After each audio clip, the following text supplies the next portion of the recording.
Indonesia, ikhlas beramal jadi semboyan, layani umat, membangun bangsa, berkhidmat untuk umat. Dalam keberagaman, bersatu padu, bergerak dan berkarya, wujudkan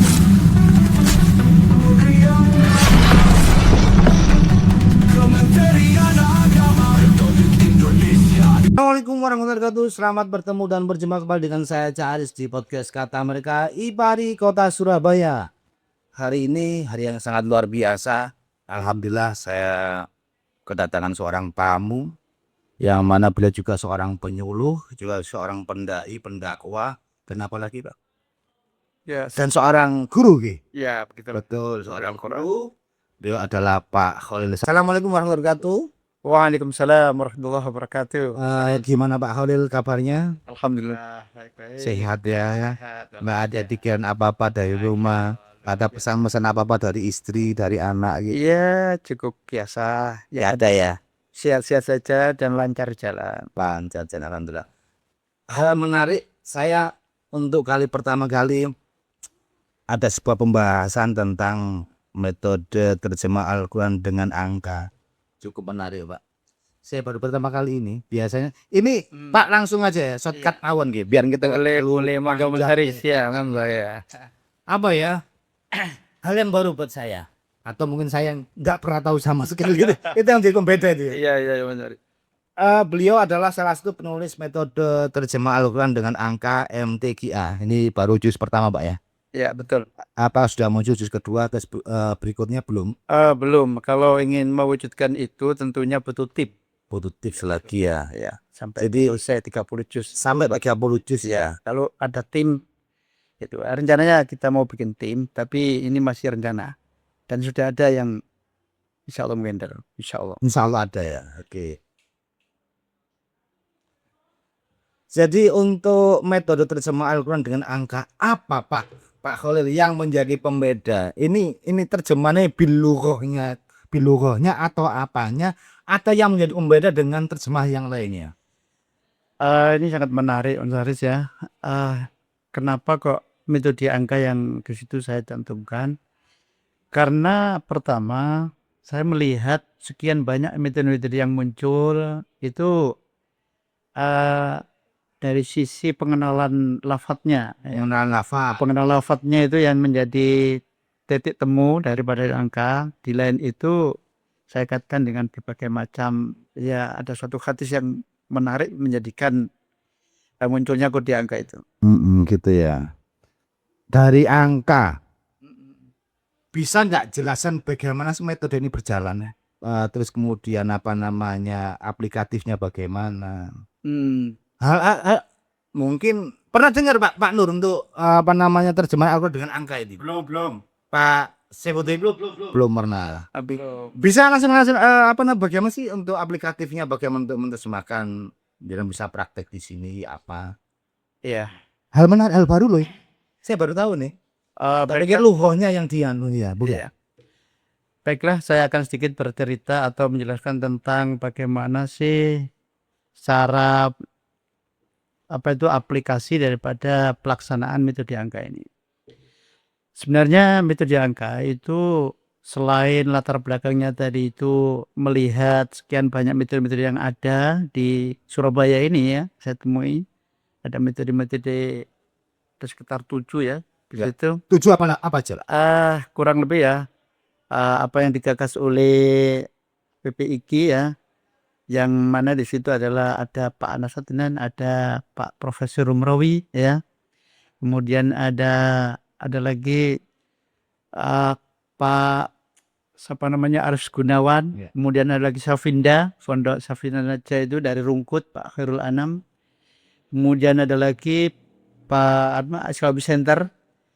Semuanya rata-rata itu kok menggunakan pengenalan lafadz. Secara lafadz itu menggunakan warna. Jadi misalkan ada satu lafadz yang baru itu warnanya merah. Kemudian setelah muncul kata merah itu ada lagi muncul kata yang sama, itu baru menjadi hitam lagi. Nah seperti itu. dan seterusnya, seterusnya. Dia di situ dikatakan dengan kamus dan sebagainya. Lah, memang untuk rata-rata saya lihat di dalam belajar terjemah Al-Quran itu rata-rata itu secara lafziyah. Sanafia. Secara lafziyah. Jadi mengenal kata, arti perkata itu. Manawi di maknawi ya berlafaz.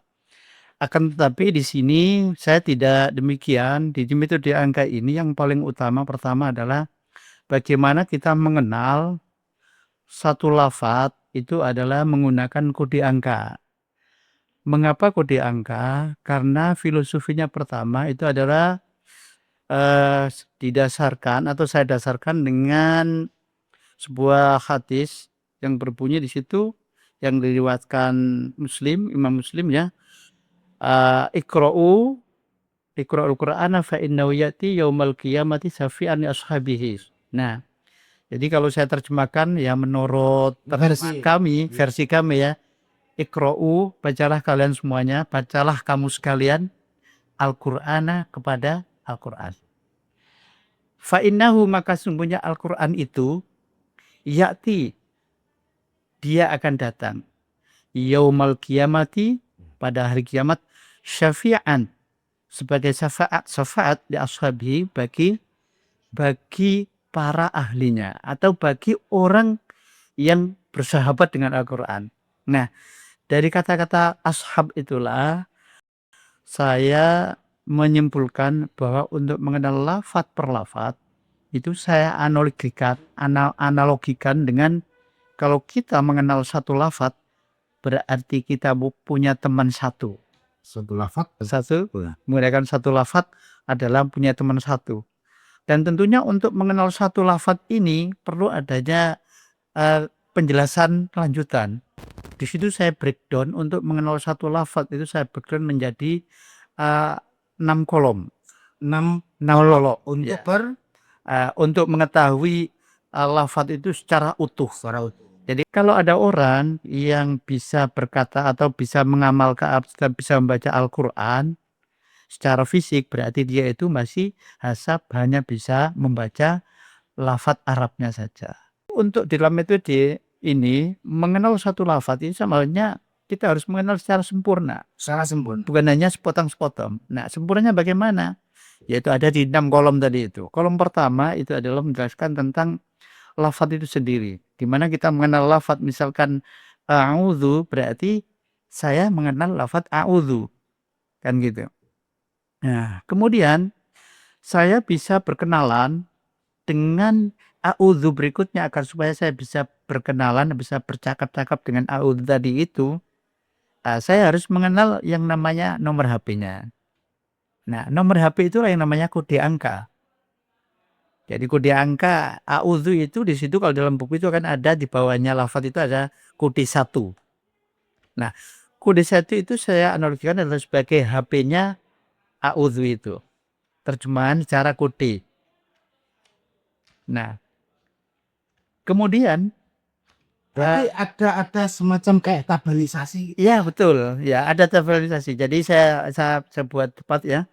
Bahwa kode pertama itu adalah lafaz itu sendiri, kode kedua itu nomor pertama kali lafaz itu dikenal. Huruf apa yang ya, misalkan lafaz a'udzu, maka itu adalah kodenya mesti 1. Dalam Al-Quran semuanya itu adalah pasti ada kodenya 1. Dan kemudian di situ di lafaz di kolom ketiga itu ada namanya subkode angka. Subkode angka itu adalah untuk mengenal perkembangan daripada kata-kata a'udzu itu. Misalkan di dalam doa ta'awud itu a'udzu itu adalah kode 1. Akan tetapi misalkan di ayat yang lain misalkan ada ta'udzu. Nah, maka ta'udzu itu adalah masuk di kolom subkode angka. Kalau kolom pertama itu adalah kode angka saja, tapi kalau sudah ada 2 kata pengembangan daripada lafaz a'udzu, maka itu harus masuk kolom yang ketiga adalah subkode. Nah, dari a'udzu kemudian ada ta'udzu, maka kodenya akan berubah menjadi 1.1. Kemudian misalkan dalam surat yang lain atau ayat yang lain muncul mu'adzan. Nah, itu dari kata yang sama, dari akar kata yang sama. Maka itu menjadi kode angka yang 1.2 dan seterusnya. Nah, ini yang paling penting gini Pak Khalil. Untuk stabilisasi kode-kode ini ada semacam kayak perumusan, semisal kayak lafaz aldu tadi. Iya, Perumusannya bagaimana, terus untuk apa namanya menerjemahkannya bagaimana gitu. iya, ini hanya masih membahas tentang pengenalan Masih lafaz. Iya, ini masih panjang Mas Rizal. berarti kita perlu beberapa episode. Boleh juga ya. Ya bagus lah. Jadi ini saya masih menjelaskan 6 kolom tadi itu. Ini masih kolom ketiga, di mana kolom ketiga adalah sub kode angka. Kolom yang keempat itu adalah biasanya kolom yang keempat itu adalah rumahnya. Dari mana lafaz itu diambil? Karena di metode ini saya sengaja menulis buku itu mulai dari doa ta'awudz sehingga membedakan dari metode yang lain. Jadi begitu kita membahas masalah doa ta'awudz itu langsung materi. Kalau yang lain-lainnya itu saya lihat mulai bismillahirrahmanirrahim. Tapi kalau di metode ini saya pengambilan terjemahan lafaz per lafaz itu adalah doa ta'awudz. Alasannya apa? Untuk membedakan metode yang lain dengan yang metode yang lain. Kemudian yang kedua, a'udzu itu sangat mudah untuk dijadikan penjelasan tahap awal. Nah, itu Mas Said. Kemudian di situ ada kata-kata tadi kan belum diterjemahkan a'udzu tadi itu. Iya. A'udzu itu artinya adalah aku berlindung. Nah, begitu kita mengenal a'udzu itu adalah artinya aku berlindung, berarti secara fisik saya mengenal, saya bisa menyapa a'udzu, ya, mengerti maksudnya a'udzu. Kemudian cara kode angka saya sudah bisa suatu waktu bisa ngebel atau mencari kode angka itu yang cepat, ya, masuk subkode atau tidak. Tadi kan masuk kode angka. Kemudian kalau misalkan kita mencari rumahnya di mana, kita langsung tahu rumahnya. Oh, kode a'udzu itu adalah rumah yang pertama kali ditulis di bukunya adalah di doa ta'awudz. Walaupun di situ di dalam surat Al-Baqarah atau juz 1 ini yang sudah tadi itu adalah a'udzu itu muncul lagi ada 2. Jadi yang pertama, rumah yang pertama itu adalah di doa ta'awudz. Kemudian alamat rumah yang kedua itu adalah di surat Al-Baqarah ayat 61. A'udzubillahi an akuna minal jahilin. Kemudian yang terakhir, kolom terakhir kolom yang 6 itu adalah status. Status daripada a'udzu itu sendiri.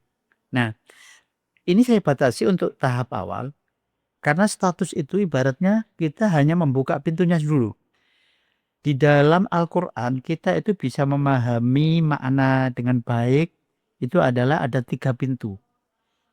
Status pertama itu adalah al-fi'lu, al-harfu atau al-harfu atau al-ismu. Jadi atau mulai di awal dari mana saja dulu boleh. A'udzin itu adalah menunjukkan fi'il. Kemudian al-ismu itu adalah menunjukkan isim. Kemudian al-harfu menunjukkan kata sambung. Nah, itu adalah mencakup tentang kode angka. Selain kode angka itu sebagai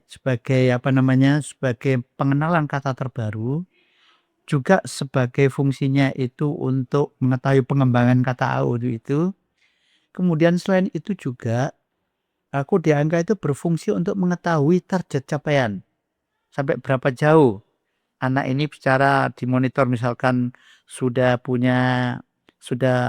bisa mempraktekkan terjemahan surat Al-Fatihah sampai selesai. Oh, ternyata bisa diukur. Oh, kata yang sama sekian dan kata yang berbeda sekian. Nah, disitulah untuk mengetahui target temuan kata yang di situ. Dari kode angka ada berapa, kemudian ada sub kode angka ada berapa, total semuanya akhirnya bisa targetnya mengetahui, oh ternyata di Al-Fatihah itu muncul 34 kata, kemudian ditambah lagi sub kode. Nah, kode 1 asalnya siroton menjadi asiroto, itu sudah menjadi kode sub kode. Jadi siroto itu 24, kemudian asiroto itu 24.1.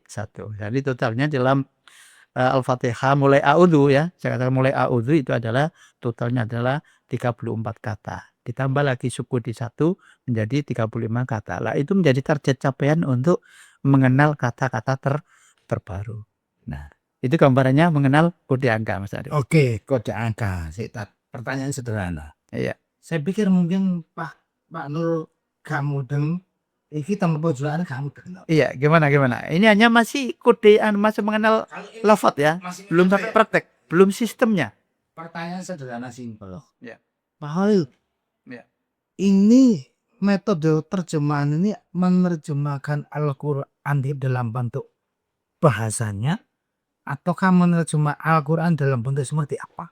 Sehingga memahami kata-kata a'udzu, kata apa yang sudah Bismillahirrahmanirrahim. Kalau mungkin penerjemahan dalam versi Pondok Salafi Bismillahirrahmanirrahim asmana Allah bla bla bla bla ar-Rahman seterusnya gitu. Iya. Nah, kalau untuk metode angka ini arahnya dengan menerjemahkan makna atau bahasa atau arti dari bunyi Al-Quran atau bahasa Al-Quran atau menerjemahkan dalam memetakan Al-Qurannya. Sebenarnya di sini tidak hanya sekedar memetakan ya. Iya. Terjemahan kode angka di sini dalam metode ini adalah menggunakan sebuah sistem. Di mana bedanya kalau di terjemahan yang lain itu menurut saya itu belum bersistem. Ya. Langsung Mereka hanya dijelaskan tentang kosakata. Setelah itu dijabarkan, saya kuliah gitu ya, dijabarkan tentang setelah tahu perlafadznya itu artinya kata ini, kemudian dia terjemahkan, bisa dijelaskan ini kedudukannya ini ya. Itu seakan-akan seperti orang yang belajar di sekolahan ini. isin sebagai Ya, nah. Akan tetapi di metode ini tidak hanya sekedar itu, tapi alat itu nanti akan kita wujudkan dalam bentuk bagaimana cara menerjemahkannya itu. Bedanya di situ. Cara menerjemahkannya itu menurut versi saya ya. Ini masih ada keterkaitan dengan menggunakan bagaimana kita menerjemahkan dengan metode nahwu, metode sorofnya atau sudah lepas dari itu semua? Tetap di dalam menerjemahkannya ini nanti ada sebuah sistem ya. Sistemnya itu di dalam perkataannya itu kan ada sebuah kolom ya. Iya. Ada sebuah kolom-kolom. Di dalam kolom itu ada garis tegak lurus. Cara menerjemahkan dalam metode ini adalah menggunakan yang namanya lafaz. Di dalam sebuah lafaz a'udzu tadi itu ya, di breakdown menjadi 6 kata. Di mana a'udzu sendiri, kemudian bi sendiri, 6 kata atau Allah sendiri, 6 kata. Nah, kalau satu huruf itu hanya satu kata saja, misal itu berarti itu menurut versi saya ya. Itu adalah satu huruf, ba itu satu huruf, makanya disebut huruf hijaiyah kan gitu. Kalau satu lafaz itu adalah a'udzu, itu adalah satu lafaz. Nah, jadi a'udzu bi Allah, kemudian min asyaiton ar-rajim, jadi 6 kata. Nah, untuk mengetahui bagaimana agar supaya itu bersistem, maka di situ ada kata-kata yang sudah berdiri sendiri. Otomatis kata-kata itu minimal 2 kata. A'udzu itu mengandung makna 2 kata. Maka kalau sudah berdiri sendiri dan orang menerjemahkan secara langsung bisa dipahami, maka itu harus akhir dari kata lafaz itu harus ditandai garis tegak lurus. Bacanya harus a'udzu, aku berlindung. Karena a'udzu ada yang namanya kalau dalam bahasa Arab, bahasa tata bahasa itu adalah namanya dhamir yang tersimpan di sini atau mustatir tersimpan di situ, yaitu ya a'udzu. Ada kata-kata ana di situ. Sehingga betul tulisannya a'udzu 1 tapi maknanya mengandung 2 makna, yaitu a'udzu, aku berlindung. Kemudian bi itu adalah kata yang kategori belum bisa berdiri sendiri. Makanya antara bi dan Allah itu harus dikasih tegak putus-putus. Yang mana tidak boleh dibaca sendiri. Harus dibaca billahi. Tidak boleh diwakafkan. Tidak boleh billah, tidak boleh. Harus dibaca billahi sesuai dengan tata bahasa. Harfu jar muncul isim menjadi baca Allahu menjadi billahi. Nah, itu Mas Ari ya. Kemudian sama juga minasyaitoni, minnya juga huruf asaitonu menjadi asaitoni. Itu harus di garis tegak lurus. Kemudian garis yang terakhir tadi harus garis wakof namanya. Kalau tegak putus-putusnya namanya garis wasol. Kemudian kalau memulai, berada di mulai itu berarti memulai membaca ya. Dan ar-rojimi itu adalah kata-kata yang bisa berdiri sendiri karena sifatnya setan di situ adalah ar-rojimi. Ada kata-kata yang. Yang itu adalah menunjukkan makrifat, artinya menunjukkan makna yang sudah jelas mensifati setan itu. Nah, itulah yang saya katakan adalah sistem tadi itu. Kalau di metode yang lainnya mungkin lebih banyak menggunakan kata-kata terjemahan umum kemudian dijelaskan. Kalau saya kalau di metodenya adalah terjemahan lafaz itu saya jadikan umum, akan tetapi di dalam sistemnya perlu adanya tambahan. Ngerti maksudnya tambahannya di situ? Nah, tambahannya seperti ini Mas Haris ya. Dengan adanya sistem itulah menjadi kita bisa mempola. Bisa bacaan pakai sening, bisa bacaan biasa. Tadi menarik sekali bagi saya, itu ada masukan bagi saya. Kemana arahnya metode ini kok moro-moro langsung praktek dan sebagainya. Itu ya. Iya kan, Iya, baik. kan terkadang kan begini, Iya. berbicara tentang sebuah metode, sebuah ilmu atau sebuah teori, tidak hanya teori lah, konsep aja lah. Konsep ini arahnya ada 3 hal.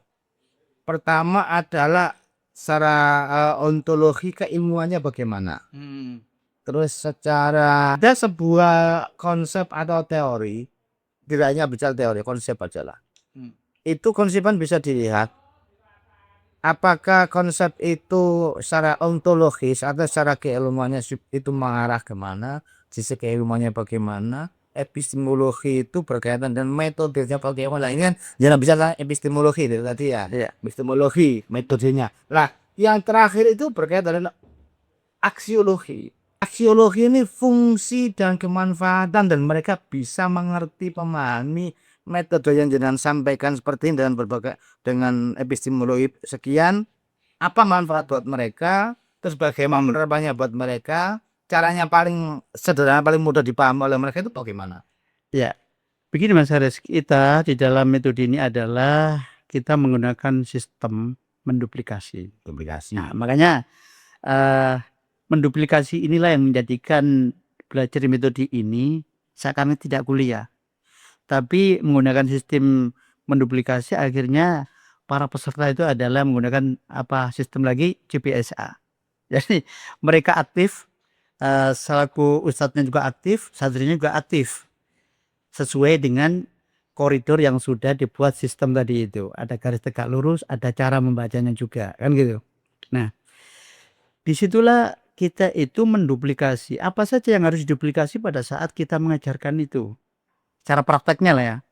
Jadi secara prakteknya tadi itu kita langsung setelah kalau mengikuti kan paham ya mengenai yang kalau kita pahamkan itu hanya pertama mengenalkan bagaimana bisa membedakan garis tegak lurus di akhir kata dan garis putus-putus di akhir kata.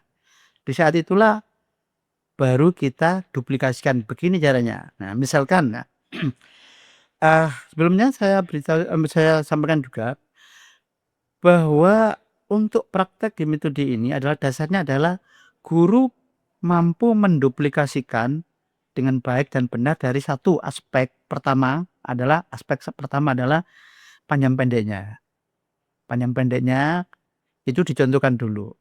Kemudian makhorijul hurufnya yang kedua, itu juga seorang guru harus bisa menyertakan dengan baik dan benar. Kemudian yang ketiga itu hukum bacaan tajwidnya. Itu pada saat kalau ada hukum bacaan tajwid itu. Kemudian yang keempat ini ya kadang jarang yaitu hal-hal yang terkait dengan gharib muskilat, ada bacaan khusus dalam Al-Quran. Kemudian yang ketiga itu baru terjemahnya. Terjemah itu adalah merupakan finishing terakhir. Ya. Jadi itu. Jadi arah ke sana itu sehingga dengan menerjemahkan secara memberikan contoh dulu, maka santri tidak terbebani dengan alat-alat dulu, tidak ditakuti dengan ini apa kedudukannya, apa fiil, apa apa itu fiil, fa'il, maf'ul dan sebagainya, itu tidak dijual ke sana. Tapi itu nanti secara otomatis pada saat kita menerjemahkan itulah kita beritahu. Nah, gitu. Nah, dengan sistem yang sudah ada itu, dengan memberikan contoh yang Ustadz dulu yang memberikan contoh, baru bergantian sebagaimana yang saya sampaikan seperti itu. Nah, disitulah nanti kita akan tahu di mana kata-kata yang perlu ada tambahan dan kata-kata yang diterjemahkan apa adanya. Kalau a'udzubillahi minasyaitonirrajim, aku berlindung billahi pada Allah minasyaitonir dari syaitan ar-rajim yang terkutuk. Itu tidak ada tambahan sama sekali. Baik. Ya. Kalau kita berbicara tentang ini, saya lanjutkan misalkan zalika ini al-kitabu kitab la raiba, tidak ada keraguan fihi di dalamnya, hudan sebagai petunjuk. Nah, kata-kata sebagai inilah yang menjadi hal penting untuk dikenalkan, bahwa di situ adalah masdar kan. Masdar itu fungsinya kata yang Karena hal baru itu, Pak, Ya. itu tidak hanya sebagai mereka mengenalkan, tapi memahami pada mereka tidak hanya masyarakat umum. Kan banyak untuk orang tertentu pun butuh proses untuk mengenali itu, memahami itu, apalagi dengan metode kado. Iya Mas Haris ya. Makanya fungsinya ketika metode itu sudah diterjemahkan dalam sebuah buku. Buku ini kan pertama cara bagaimana kita bisa membaca dan melihat isi buku itu ketika satu lihat judulnya. Kemudian setelah lihat judulnya kita lihat dari ini buku ini membahas tentang apa. Terus lebih jelas tentang bagaimana di dalam. Ya, di dalam metode ini tujuan utama yang pertama tujuannya itu adalah bagaimana individu atau kelompok mampu menerjemahkannya ya, dengan cara menduplikasi mampu menerjemahkannya secara sistem tadi itu, sehingga individu atau kelompok itu sendiri bisa bisa menduplikasi dengan baik dan sempurna ya, dan kemudian bisa saling murojaah. Jadi kalau nanti target akhirnya dalam buku ini adalah bagaimana peserta belajar itu bisa mempraktekkan sama-sama ya, kemudian bisa memberikan masukan alam pikirnya, karena seakan-akan sudah kenal, sudah berbicara dengan cara langsung pada kalam Allah tadi itu ya, sehingga mereka itu di alam pikirnya sudah seakan sudah lepas gitu. Dan lepasnya itu bukan lepas liar, tapi lepasnya itu sudah tersistem tadi itu dengan menduplikasi itu. Itu hanya mempraktekkan, belum membahas masalah tafsir Mas Aris ya. Dan akhirnya target utama nantinya yang akan dijadikan sarana ukuran buku ini peserta itu katakan sudah mulai target capaiannya itu adalah mereka mampu mengikuti program unggulan di dalam metode ini adalah yang namanya program semaan. Nah, itu hasil tujuan menduplikasikannya gimana, Pak? Maksudnya menduplikasikan begini, Pak Aris. Kita ibaratnya belajar di metode ini sama seperti belajar di awal kita mengenal fisik Al-Quran. Pada saat kita pertama ya, makanya di sini di metode ini adalah tidak mengenal usia, di mana orang yang bisa membaca Al-Quran bisa mengikuti metode ini. Karena apa? Sistemnya menduplikasi saja untuk tahap awal. Tahapannya menduplikasi sampai bisa, kemudian baru mereka dikenalkan dengan terjemahan yang dikaitkan dengan tata bahasanya. Nah itu, makanya anak usia SD saja bisa menduplikasi dengan baik di metode ini, itu sama hasilnya dengan orang lansia yang sama-sama juga belajar. Nah, itulah uniknya metode ini menurut saya loh ya. Ya. Jadi saya tidak mengenal usia. Yang penting kamu sudah bisa mengenal fisik Al-Quran, nanti terjemahnya kita duplikasikan. Nah, disitulah anak Jadi tidak mengenal usia, baik usia SD, SMP, SMA, sampai usia lansia sekalipun di dalam YouTube itu ada saya praktekkan. Cara menduplikasinya ya seperti itu. Kita membacakan baik dengan lagu atau pertama tidak lagu, pertama pengenalan lafaz. Oke, metode pertama yang Ya. digunakan di buku ini jadi gimana? Pertama, Metode prakteknya, ya mulai mengenal, ada berapa metode yang didapatkan dalam kalau konsepnya Mas Haris ya, konsepnya metode ini pertama itu adalah mengenal angka tadi, langkah. mengenal angka. Kemudian yang kedua mengenal sistem bagaimana cara membaca dan menerjemahkan sesuai dengan duplikasi, sesuai dengan cara membaca dan menerjemahkan itu sesuai dengan sistem yang sudah ada. Di mana ada garis wakaf dan ada garis wakaf, ada garis ibtidah, ada garis wakaf dan ada garis wasol tadi itu. Ya. Kemudian apa lagi? Untuk Ya. metode berikutnya untuk bagaimana bisa sampai memahami, paling nggak tidak hanya bicara memahami, sampai mengerti dari konsep ini bagaimana untuk Konsep itu mengenalnya ya setelah ada berapa tahapan pertama apa saja sampai begini Mas Haris, kalau kita mengenalkan tahapan-tahapan dalam metode ini, kita itu kan mengenalkan landasan dasar utamanya. Landasan utamanya filosofi, mengapa kode angka dan sebagainya. Bagaimana saya analogikan dengan mengenal satu lafaz sama dengan mengenal satu teman yang Satu saya teman, sebutkan oke. di 6 kolom tadi itu. Kemudian yang kedua mengenal sistem bagaimana cara membacanya dengan lalu menduplikasi yang 4 hal tadi itu. Yaitu bagaimana seorang guru harus bisa menduplikasikan atau memberi contoh baik panjang pendeknya, makhorijul hurufnya, kemudian hukum bacaan tajwidnya, gharib muskilatnya dan terjemahnya. Nah, begitu selesai baru kita praktekkan. Kita praktekkan untuk langsung bagaimana menduplikasi tadi itu. Nah, itu adalah proses prakteknya. Akan tapi kalau sebelum itu dilakukan, beberapa motivasi-motivasi yang kita berikan kepada santri itu agar supaya mereka bertahan di metode ini, misalkan seperti itu. Artinya begini Pak, Iya. ini kan sebuah karya, Iya. hasil dari sebuah pemikiran, konsep, dan akhirnya mungkin mudah-mudahan konsep ini bisa dibuka, Amin, amin ya. di ISBN kan, bisa dijual untuk umum, baik dalam bentuk soft copy maupun hard copy. Ya inilah karya. Nggak semua orang bisa buat karya kok. Apalagi di era sekarang, orang hanya bisa duplikasi aja. Ini karya belum betul. Duplikasi, plagiasi, ini karya loh Pak. Betul. Dan itu harus dihargai. Nggak semua orang sekarang apalagi ada AI. Iya. Dan metode itu keluar. Itu metode siapa dipakai gitu loh.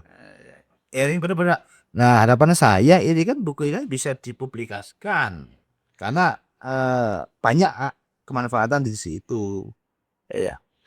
Dan betul memang apa yang itu secara sempurnanya memang saya layaknya seperti itu. Tapi target saya membuat buku itu pun juga bagaimana kita bisa belajar bareng-bareng dan bagaimana yang semula kita itu katanya cinta Al-Quran masih banyak yang hanya membaca. Nah. Jadi kalau ada semaan Al-Quran itu sudah umum.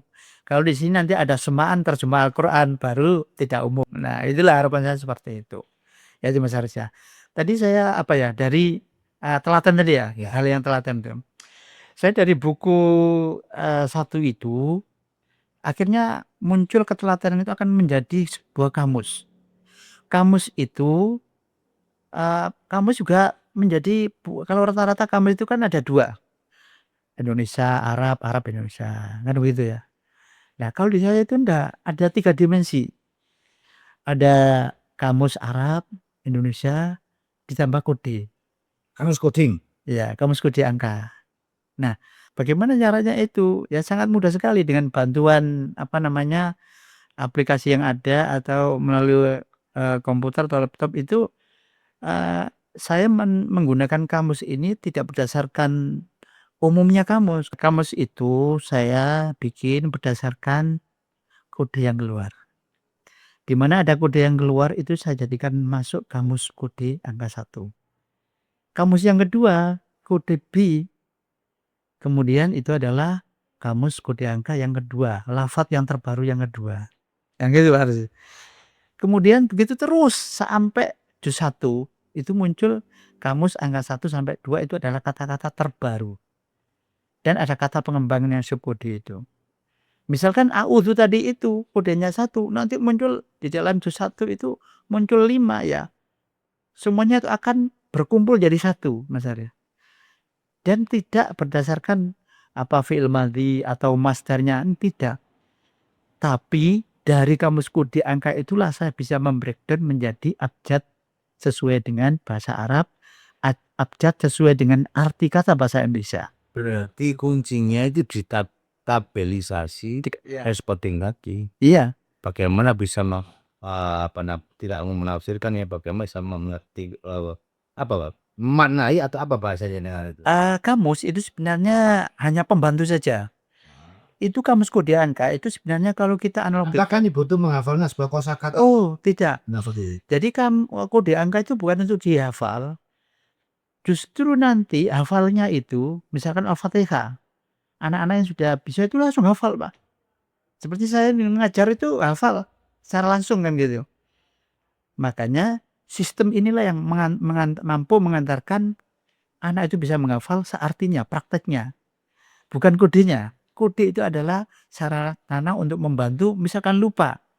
Dengan analogi kita mencari halaman yang kita tuju halaman berapa, begitu melihat kode itu kan diartikan hanya sekali.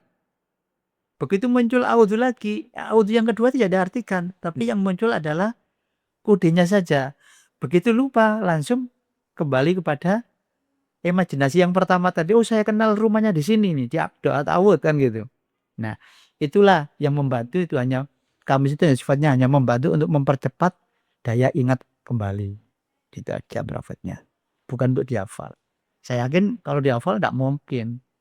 Justru duplikasinya tadi itu yang bisa dipraktekkan oleh anak, bahkan bisa dihafal. Nah, itu menduplikasiannya itu. Ya. Indikator dalam sebuah pembelajaran tentang penerjemahan Al-Quran dan metode angka, metode coding ini, kalau kita melihat indikasi dia itu bisa atau tidak, berhasil atau tidak, itu diambil dari si mana? Begini Mas Haris, salah satu indikator bahwa santri itu berhasil untuk menduplikasi dengan baik, dia mampu menerjemahkannya, ya, mampu menerjemahkan tanpa melalui buku ini. Di sini ada sebenarnya buku yang kalau tadi saya berkata 4 ya, 3 ya, ini jadi 4 jadinya. Iya. Ini adalah buku yang kosong sama sekali. Dan inilah salah satu digunakan untuk munakosah, untuk praktek. Ini 1 juz. Nah, sehingga kalau sudah seperti ini kan dia tidak ada artinya sama sekali. Tapi dia mampu untuk mempraktekkan sesuai dengan sistem yang ada. Nah, itulah indikatornya. Dengan buku inilah mereka kalau ada semaan terjemah Al-Quran, ya enjoy aja saja. Nah, itulah salah satu di antaranya. Jadi tadi ada kamus kode angka, ya, misalnya ada 3 kamus 3 dimensi tadi. Ada buku untuk yang ini dulu. Ini adalah istilahnya kalau kita memberikan sebuah perusahaan itu adalah bodeannya. Coba lihat. Ya. Ini kamus analisa MTQA juz 1. Ya. Oh, ini yang coding tadi yang dibahas tadi. Iya, itu jadi. Ini Itu adalah ibarat perusahaan itu adalah sebuah rahasia yang tidak semua orang bisa. Nah, ini Pak, mestinya gini Pak, Iya. ya. Metode ini harus dicetak bersama-sama. Betul. Jadi ini juga. Kalau orang bingung apa mana ibu dari mana ibaratnya gitu loh. Ya. Nggak ketemu lah. Begini Mas Haris ya. Ini sebenarnya tanpa ini itu juga bisa dengan menduplikasi tadi itu. Buku itu sebenarnya sudah ada dilengkapi dengan kamus yang ada di dalamnya. Itu kamus kan urut. Iya. Kamus kode angka 1, 2, 3 itu urut di kode angka. Tapi subkode itu adalah yang berserakan. Nah, itulah tugas santri kalau tidak pakai kamus. Dia cukup pada saat AUD itu di mana, tinggal di halaman sekian, sekian. Nah, itu untuk mengetahui, mengembalikan, ingatannya tadi itu misalkan lupa. Kemudian bedanya kenapa buku itu tidak saya terjemahkan, di boteannya itu adanya Kamus Analisa Kode Angka itu sebenarnya sangat bermanfaat untuk mengkaji bagaimana cara menerjemahkannya. Mungkin hum yang ada di ayat pertama, ayat yang satu dengan hum yang ada di lain itu kadang beda maknanya, sesuai dengan kedudukannya. Contoh, ya, saya terjemahkan surat Al-Baqarah ayat 1-5 saja ya. Nanti di mana letak perbedaannya, di mana letak tambahannya. Nah, di buku itu sebenarnya santri kalau mau mengetahui di mana letak bedanya hum yang pertama dan yang kedua itu bedanya, kenapa kok ada tambahan ini dan itu sebenarnya santri bisa diajari menganalisa. Nah, itu. Untuk mengetahui kata mandiri dan sebagainya itu buku itu sebenarnya. Ternyata metode ini secara kuantitatif bisa dinilai secara total semuanya bisa. Secara kualitatifnya dia melihat video-video yang ada itu. Dan itu yang perlu ditingkatkan secara teknisnya dan sebagainya. Nah, itu. Kemudian metode-metodenya memang belum saya share di seperti podcast atau video khusus. Memang kita tidak kemarin mengadakan pelatihan pun juga sangat terbatas sehingga belum pernah membuat YouTube khusus. Ada pesan-pesan dari Bapak untuk metode ini? 1 menit mungkin? Menurut saya ya harapan saya begini ya Mas Arja, ya baik dalam closing penutupan ini setelah podcast ini ya saya berharap ya khususnya pada penyuluh ya. Penyuluh itu hendaklah meningkatkan kapasitasnya dan secara praktek itu belajar terjemah Al-Qur'an. Karena terjemah Al-Qur'an itu sebagai sarana untuk meningkatkan kualitas kepenyuluhannya. Dan disitulah kita bisa menjadi bekal bagi bagi kepenyuluhannya. Dan penyuluh itu adalah sebenarnya harus mutlak ya, bisa menguasai sebuah metode yang sudah ada ini. Saya kira itu. Ya. Makasih. Baik. Untuk penyuluh, kalau untuk masyarakat. Dan untuk masyarakat, ya harapan saya masyarakat belajar Al-Qur'an itu tidak tidak sebatas belajar lafadznya saja atau menghafal saja, akan tapi mari kita tingkatkan belajar terjemah Al-Qur'an secara praktis dan efektif, efisien dan evaluasi ini. Menurut saya seperti itu. Sehingga dengan metode ini harapan saya siapapun yang mampu menguasai metode ini bisa gunakan alat untuk privat satu keluarga bisa, untuk membentuk keluarga yang sakinah dengan menggunakan sistem metode ini bisa. Karena harapan saya dengan kita sejak dini memasukkan terjemah Al-Qur'an secara langsung pada anak-anak itu, orang tua akan satu terlepas dari qu anfusakum wa ahlikum naro. Yang kedua, orang tua tidak susah untuk mengarahkan anak. Karena anak sudah tahu duluan. Orang tua tidak akan banyak ngomong, tidak akan banyak menyuruh anak karena sudah paham isinya Al-Qur'an sehingga disuruh sholat sudah tahu dalilnya. Nah, itu salah satu efisiensi daripada kalau anak sudah mengenal orang tua tidak akan susah untuk mengarahkan kebaikan. Kira itu Mas Haris. Baik, terima kasih Pak Khalil. Gimana Pak Khalil, cukup ya? Mudah-mudahan apa yang disampaikan oleh Pak Khalil menjadi hal yang manfaat bagi kita. Amin, amin insyaallah. Dari podcast ini memberikan kemanfaatan bagi semua orang yang sama mendengar dan melihatnya. Dan mudah-mudahan apapun yang kita lakukan ini memberikan Pak? Kemanfaatan juga Pak ya? Iya. Semua kemaslahatan masyarakat, untuk umat dan sebagainya lah. Baik, saya Caris. Terima kasih Pak Khalil atas kehadirannya. Terima kasih atas masukan-masukannya. Mohon maaf mungkin barangkali ada banyak hal yang kita jangan sebagai tamu kita belum bisa memberikan apa-apa ya. Tapi kami sangat terima kasih diberikan ilmu untuk dalam kegiatan ini. Saya Caris dari podcast Kata Mereka. Cukup sekian. Akhirul kalam. Assalamualaikum warahmatullahi wabarakatuh. Waalaikumsalam warahmatullahi wabarakatuh. Ikatan penyuluh agama Republik Indonesia di tengah hiruk pikuk kota. Kau datang bawa cahaya dengan senyummu yang tulus. Hati ini terasa. Kau ajarkan arti cinta dalam setiap langkah kita berbagi.